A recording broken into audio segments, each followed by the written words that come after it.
নমস্কার বন্ধুরা, আজ আমি বানাবো সয়াবিন কারি। তার জন্য আমি এখানে সয়াবিনগুলোকে ভালো করে ধুয়ে ভিজিয়ে 2 ঘন্টার মতো ভিজিয়ে রেখেছিলাম। তারপরে ধুয়ে পুরো জল ঝরিয়ে এইরকম একদম পুরো রেখে দিয়েছি। এখানে নিয়েছি বয়েলড পটেটো, আলুটা সিদ্ধ করা রয়েছে। এখানে যেহেতু গরমকাল তাই অল্প পরিমাণে আমি এখানে আদা রসুন পেস্ট ব্যবহার করব। এটা নিয়েছি চিনি, এখানে নিয়েছি পেঁয়াজ আর টমেটো, এখানে নিয়েছি ধনে পাতা, এখানে নিয়েছি পরিমাণ মতো লবণ, এখানে নিয়েছি ধনে জিরে গুঁড়ো, এখানে তেজপাতা রয়েছে, এখানে নিয়েছি কসুরি মেথি, লঙ্কা গুঁড়ো, হলুদ গুঁড়ো, আর এটা রয়েছে গরম মশলা গুঁড়ো। তাহলে রেসিপিটা আমি এবারে সাদা তেলে স্টার্ট করব। আর এখানে রয়েছে ঘিটা লাস্টে দেবো। কড়াতে দিয়ে দিয়েছি পরিমাণ মতো সাদা তেল, এর মধ্যে দিয়ে দেবো পেঁয়াজ। তেল যেহেতু গরম হয়ে গেছে, পেঁয়াজটাকে একটু ভালো করে লালচে করে ভেজে নেব।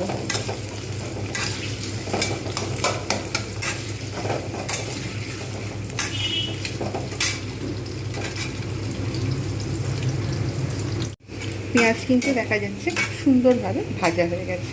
এবার আমি এর মধ্যে দিয়ে দেবো টমেটোগুলো এতেই নরম হয়ে যাবে। এবার এতে দেবো আদা রসুন পেস্ট। আঁচটা কমিয়ে রাখবো, নাহলে মশলা পুড়ে যাওয়ার সম্ভাবনা থাকবে। এবারে এতেই দিয়ে দেবো পরিমাণ মতো লবণ। টমেটোগুলো গলতে শুরু করবে, মশলাটাও ভালোভাবে কষা হবে। এবারে এতে দেবো লঙ্কা গুঁড়ো, হলুদ গুঁড়ো। কিন্তু যেহেতু পুড়ে যাওয়ার সম্ভাবনা থাকবে তাই আমি এতে একটু জল দিয়ে দেবো, যাতে না মশলাটা পুড়ে যায়, সেদিকে আমাকে লক্ষ্য রাখতে হবে। এরকম কিন্তু বেশ ভালোভাবে আমি মশলাটাকে কষে নেব।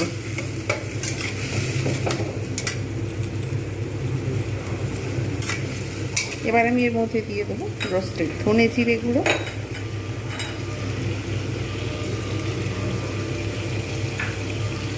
এগুলো সবগুলো ভালো করে কষা হয়ে গেলে তারপরে আমি এতে সয়াবিনের বড়িগুলো দেব।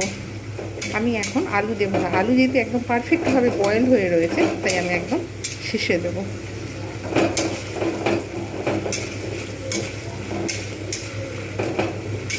এরকমভাবে একদম মশলাটাকে খুব মিহি করে কষে নেবো।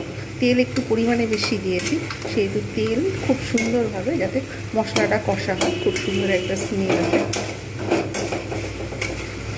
বেশ কিছুক্ষণ ধরে আমি এখানে অপেক্ষা করব এবং খুব ভালোভাবে কষে নেব। যেহেতু এখানে ভালোভাবে কষা হয়ে গেছে তাই এর মধ্যে এবারে আমি সয়াবিনের বড়িগুলো দিয়ে দেবো। এবারে আমি এর সঙ্গে এগুলো খুব ভালোভাবে কষবো।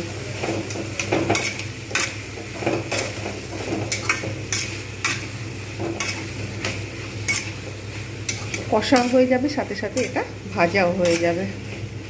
আমি জাস্ট এবার একটু ঢাকনা দিয়ে রেখে দেবো, জাস্ট 2 মিনিটের মতো, আঁচটা কমিয়ে দিয়ে, যাতে স্মেলটা ভালো হয়। জাস্ট আমি 1 মিনিট পর আমি ফিরে এলাম। দেখা যাচ্ছে মশলা থেকে তেল ছাড়তে শুরু করে দিয়েছে। সয়াবিনগুলো কিন্তু খুব সুন্দরভাবে কষাও হয়ে গেছে, সাথে সাথে ভাজাও হয়ে গেছে। আর কিচ্ছু করার দরকার নেই। এইবার আমি এর মধ্যে দিয়ে দেবো বয়েলড পটেটোগুলো।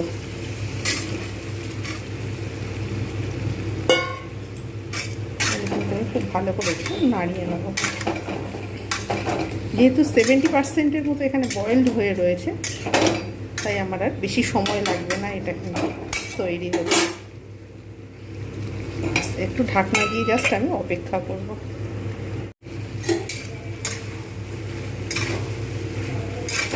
ভালোভাবে কষে নিচ্ছি।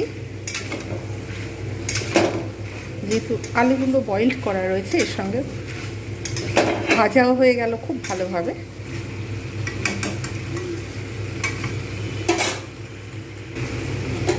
বেশ ভালোভাবে আমি কিন্তু এইটাকে আমি কষিয়ে নিচ্ছি। এবার একটা সুন্দর দেখা যাচ্ছে স্মেল আসছে। এবার আমি এর মধ্যে দিয়ে দেবো পরিমাণ মতো জল। বেশি জল দেব না, যেহেতু আলুগুলো সিদ্ধ করা রয়েছে, খুব ভালোভাবে কষা রয়েছে। একটু তেল পরিমাণে বেশি দিয়েছি, মশলা যে খুব বেশি দিয়েছি কিন্তু তা নয়। তেলটা একটু বেশি দিয়েছি, কেননা সয়াবিনেতে একটু তেল একটু বেশি লাগেই। এবারে আমি দিয়ে দেবো জল, জাস্ট একটু ফুটিয়ে নেব। ফুটিয়ে নিয়ে তারপর বাকি যে ইনগ্রিডিয়েন্টসগুলো রয়েছে সেগুলো আমি দেব।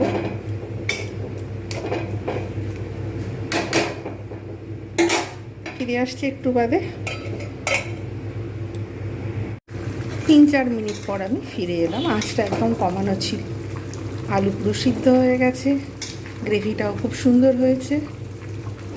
এবার আমি এর মধ্যে দিয়ে দেবো, খুবই অল্প পরিমাণে এখানে দেব ধনে পাতা, একটু দেবো অল্প, গার্নিশিংয়ের জন্য রেখে দেবো।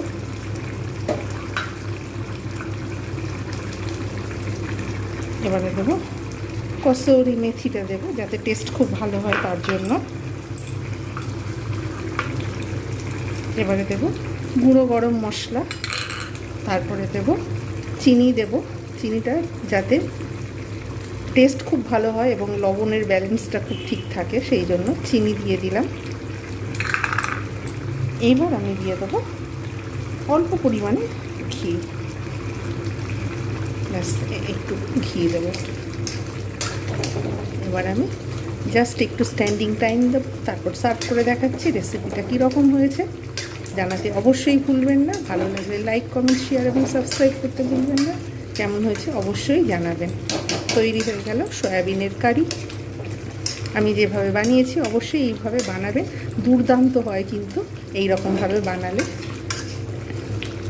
বিভিন্নভাবে বানানো যায়, আজকের আমি কিন্তু এই রকমভাবে বানাবো। গার্নিশ করে তারপর দেখাচ্ছি। তৈরি হয়ে গেল সয়াবিনের কারি।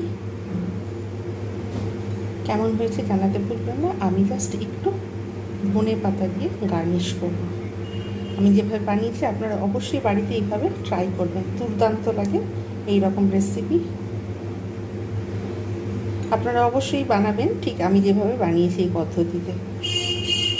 রেসিপিটা কেমন হয়েছে